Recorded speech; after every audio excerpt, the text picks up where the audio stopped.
नहमदुहु व नुसल्ली अला रसूल करीम अम्मा बाद। पश्चिम बंगला का पीर फुरफुरा दरबार शरीफ मुजद्दिदिया जमान पीर अबू बकर सिद्दीक रहमतुल्लाह अलैहि का संगठन ऑल इंडिया मुजद्दिदिया मिशन सर्वधर्मों सम्मेलन कमेटी के सदस्यों हैं हम मोहम्मद आसिफ। इसके अलावा सर्वो भारतीयों जातीय कांग्रेस का भी सदस्य है हम। हिंदू मुस्लिम सिख ईसाई जैन ख्रिस्टान आदिवासी दलित हम सब है भाई भाई। मजहब नहीं सिखाता आपस में बैर रखना। हिंद है हम ये वतन है हमारा। इसे कहते हैं अंधेरी नगरी चौपट राजा अधर्मियों शख्स और अधर्मियों राजा और अधर्मियों प्रजा। इसलिए ऐसा कहना पड़ता है जो कि भारतीय जनता पार्टी बीजेपी शासक दल ये हमेशा ही से धर्म को लेकर जाति को लेकर मस्जिद को लेकर मंदिर को लेकर गिरजा को लेकर गुरुद्वारा को लेकर जैसे कि बाबरी मस्जिद से लेकर अब तक ज्ञानवापी मस्जिद मथुरा में शाही जमा मस्जिद इसी तरीक़ा से वर्षों पुराने 400-500 साल पुरानी की बातों को उठाकर लाकर जनगणों के सामने रख के एक नई विवादों को सृष्टि करने की कोशिश में लगा रहता है और देश के राष्ट्र के माहौल को ख़राब करने में लगे हुए रहते हैं। जबकि भारतवर्ष के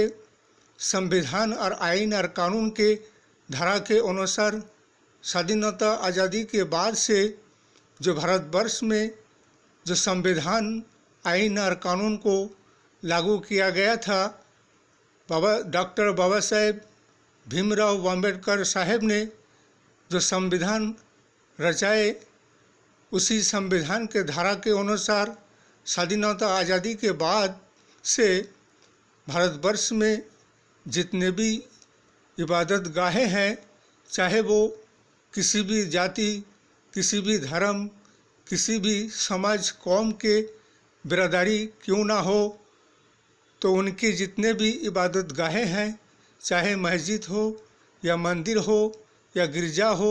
या गुरुद्वारा हो या कुछ भी क्यों ना हो इसलिए कि वो संविधान और आइन कानून में लिखा गया कि स्वाधीनता आज़ादी के बाद से जो जैसा भी है और जहाँ पे भी है और जिस हाल में भी है वो धर्मीय स्थल उस जगह पे वहाँ पे वैसे के वैसा ही रहेगा और ना ही उस धर्मीय स्थल के खिलाफ कोई आईनी कानूनी कार्रवाई हो सकता है, ना उसके सर्वे हो सकता है, ना उनके खिलाफ कोई मामला मुकदमा चलाया जा सकता है। जबकि ये राजनीतिक दल और ये बीजेपी शासक दल आदित्य योगी इसके अलावा और भी बहुत से ऐसे इनके लीडर व नेता मंत्रियां हैं जो कि ये एक वर्षों पुराने 300-400 साल पुराने ज्ञानवापी मस्जिद शाही ईदगाह जमा मस्जिद मथुरा के जबकि औरंगजेब शासन काल में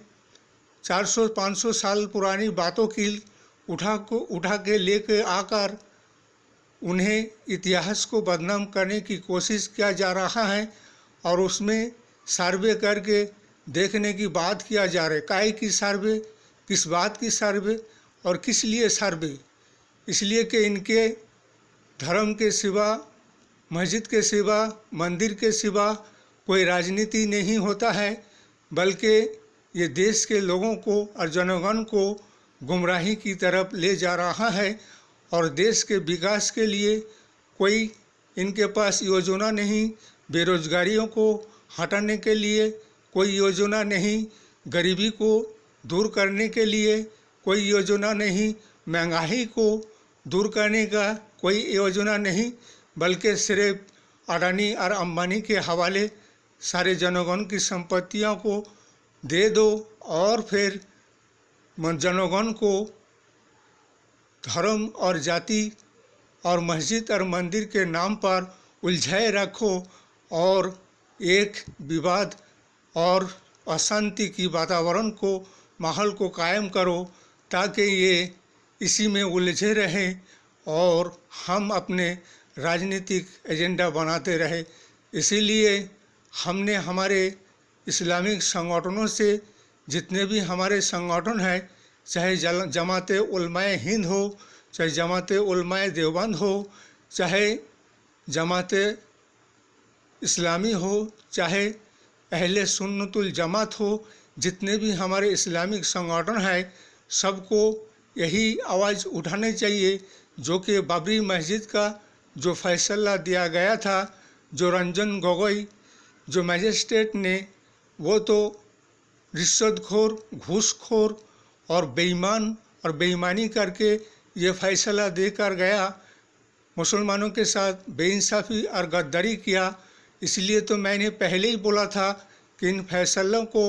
इंटरनेशनल कोर्ट पर ले जाया जाए और वहाँ से जो फैसला होगा उस पर हम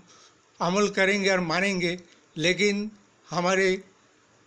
भारतवर्ष के मुस्लिम संगठनों ने ये सोचा चलो यहाँ के अगर अमल चैन शांति इसी में अगर बहाल रहे, राष्ट्रीय एकता बजाय रहे, तो हम लोग ये फैसले को मान लेते हैं, चाहे वो बेईमानी किया हो तो क्या। वो तो राज्यसभा का सदस्य बनने के लिए बीजेपी शासक का दबाव में आकर बेईमानी करके ये फैसला देकर और रिटायरमेंट होकर चला गया और फिर राज्यसभा का सदस्य बन गया। इसीलिए अगर इसी तरह से चलता रहा, जबकि ये भी बात उठा था कि बाबरी मस्जिद के बाद अब किसी भी ऐसे धर्मीय स्थल के लिए कोई ऐसी विवाद, कोई ऐसी बात नहीं आएगा और ना किसी ऐसे धर्मीय स्थल को लेकर कोई विवाद किया जाएगा। जबकि ये संवैधानिक पद पर बैठकर संविधान के शपथ लेकर और संविधान को ना मानने वाला और संविधान के खिलाफ काम करने वाला वो देश का राजनेता नहीं हो सकता है। जो संविधान नहीं मानता है, जो आइन नहीं मानता है, जो कानून नहीं मानता है, ऐसे राजनेताओं को और ऐसे शख्स को देश और राष्ट्र का गद्दार कहा जा सकता है। इसीलिए हमारे सारे मुस्लिम संगठनों को यही कहना है कि आपके हमारे हाथ पे हाथ धर कर चुपचाप बैठे रहने से काम नहीं चलेगा। इसलिए बाबरी मस्जिद का फैसला से लेकर और ज्ञानव्यापी और शाही जमा मस्जिद का फैसले को हमारे अगर भारतवर्ष के आइन और कानून से व जज और मजिस्ट्रेट से इंसाफ और न्याय ना मिले तो एक बार हमारे ईमानदार जज मजिस्ट्रेट जैसे कि डीवाई चंद्रचूड़ साहब है, सुप्रीम कोर्ट के मजिस्ट्रेट, उनके सामने ये केस और मामला को पेश किया जाए ताकि ये हमें इंसाफ और न्याय संविधान के अधिकार के हिसाब से मिले। अगर ना मिले तो फिर हमें हमारे सारे इस्लामिक संगठनों को एक होकर ये सारे फैसले को बाबरी मस्जिद से लेकर ज्ञानवापी और शाही जमा मस्जिद मथुरा का इनका फैसले को हम इंटरनेशनल कोर्ट में ले जाएंगे। इसलिए कि हमें भारतवर्ष के आइन कानून से और भारतवर्ष के शासन व्यवस्था से और बीजेपी सरकार से इंसाफ और न्याय नहीं मिल रहा है। इसलिए कि हम भी अब नहीं छोड़ने वाला है और नहीं चुपचाप बैठने वाला है। इसलिए कि तुम जो जी चाहे करते रहते हो, अधर्मियों के तरह जिनका कोई धर्म नहीं होता है वही धर्म और जाति और हिंदू और मुस्लिम मस्जिद और मंदिर और मजार गिरजा गुरुद्वारा करके देश को और देश की राष्ट्रीय एकता को तोड़ने की कोशिश करते हैं। जबकि हमारे ज्ञानवापी मस्जिद से, शाही जमा मस्जिद से